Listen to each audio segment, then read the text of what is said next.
You must stay at home. If you don't follow the rules, the police will have the powers to enforce them. The Prime Minister has announced the most drastic limits to our lives that the UK has ever seen in living memory. Stay at home and stay at least 2 meters away from people. We have got to put in place the public health surveillance, the isolation, the quarantine, the case finding, the detection.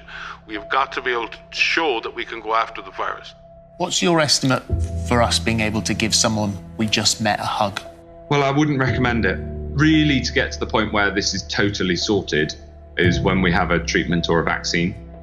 The ultimate solution is a highly effective, safe vaccine, but there will be a trade-off. We'll have less safety testing than we typically would have. And so governments will have to decide, do they indemnify the companies and really say, let's go out with this? This paper was prepared by SAGE's behavioural science subgroup. The perceived level of personal threat needs to be increased amongst those who are complacent, using hard-hitting emotional messaging. I'm struggling to see how this is not a direct psychological attack on everybody in this country. It is, Mike. This is the British government using applied behavioural psychology to make people frightened so that it can put its agenda in place. For many years, totalitarian and authoritarian states have used the power of fear to engineer compliance in populations. You won't be able to travel on air travel unless there are mandatory vaccines. So what we see everywhere is yet again, the problem is being created. Now they're offering the solution, but what they're doing in the interim is they wish to take away all of our civil liberties as human beings. They're running it. The Gateses are running the whole vaccine operation. They're running the World Health Organization. This will be the new normal until a vaccine is developed. We are at a pivotal point in the history of the human race, literally. Because there will be no human race as we know it if we don't get our arses in gear now, worldwide. To snitch or not to snitch, we're setting neighbours against one another in order to control people is deeply sinister.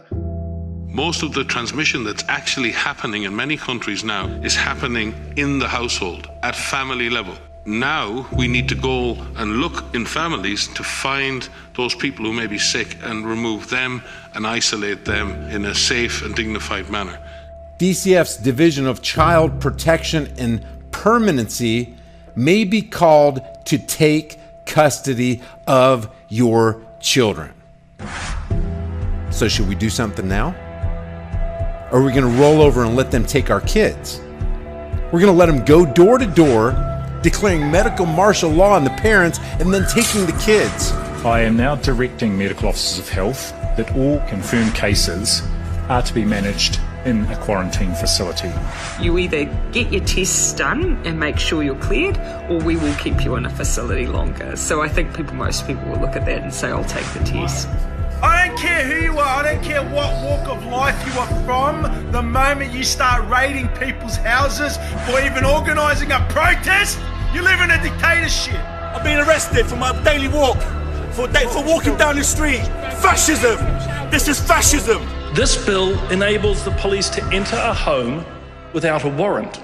Madam Speaker, the police have never held that power. You need to open your fucking eyes, Australia, and understand what's happening. This isn't normal. This isn't a mild inconvenience if we just follow the rules, everything's going back to normal. This is fucked up beyond belief how crazy this is.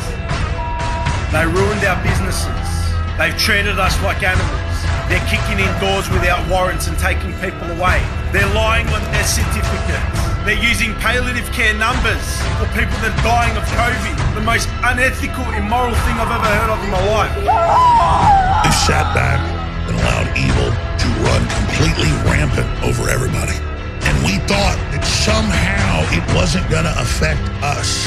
But now, man, we're staring into the headlights of something that's going to run our ass over. What the fuck is going on in Australia? That is called treason, people. Treason. Look the word up. This is the time, friends. This is the time. These masks have absolutely nothing to do with health, but everything to do with the complying with a false flag, tyrannical agenda. Nobody is listening.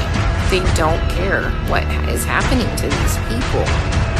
אני מבקש מכם, צעירים, מבוגרים, לכו להתחסן.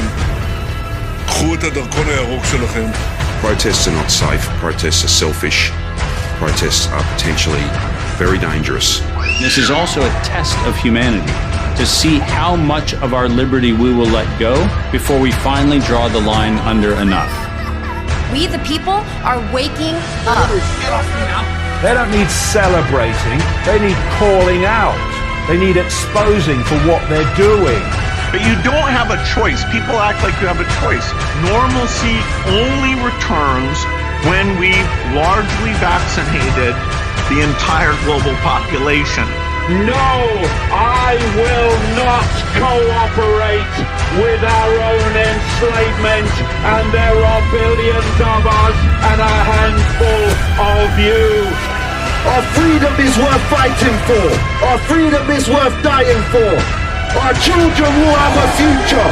Our freedom will be upheld. We are the people. We are the power. We are the 99%.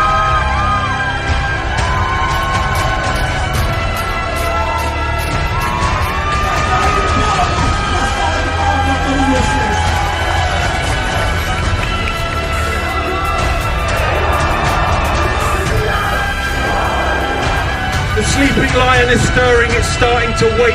And when that lion roars, checkmate. Love ya.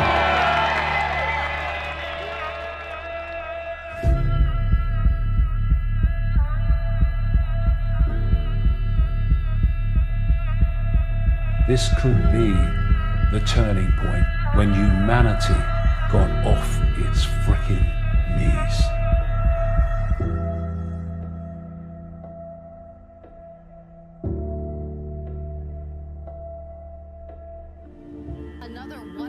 Our lives are shaped and guided by stories. The stories we're told become the stories we tell. The more we hear them, the more we believe them.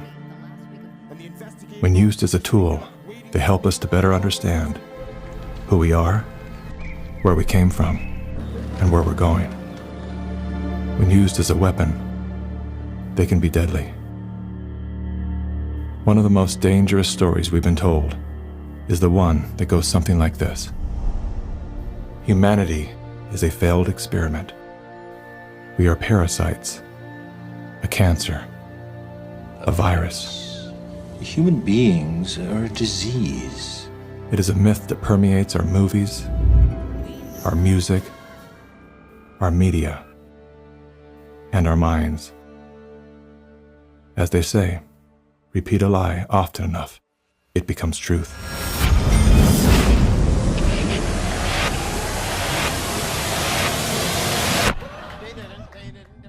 Perhaps that was the goal of the authors of that story. We feel too afraid to have kids because we feel that we're heading towards civilization breakdown as a result of Fear shuts down the part of our brain designed to solve problems. Without that ability, we look for others to guide and save us. In doing so, we lose touch with our most primal nature. We forget that we are an extension of the most brilliant and resilient ecosystem in the universe. We stop eating food grown from the earth and begin consuming products processed from machines. We trade medicines that heal for drugs that harm. We abandon love and liberty for debt and dependency. The good news is, our story is not over. The climax has yet to come. That moment when the hero rises from defeat, summoning a force they forgot they had.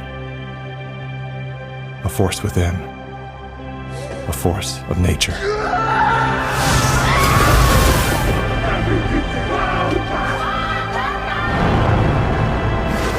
You people are the real thing. a new generation of Americans. It is time to think about the future generation.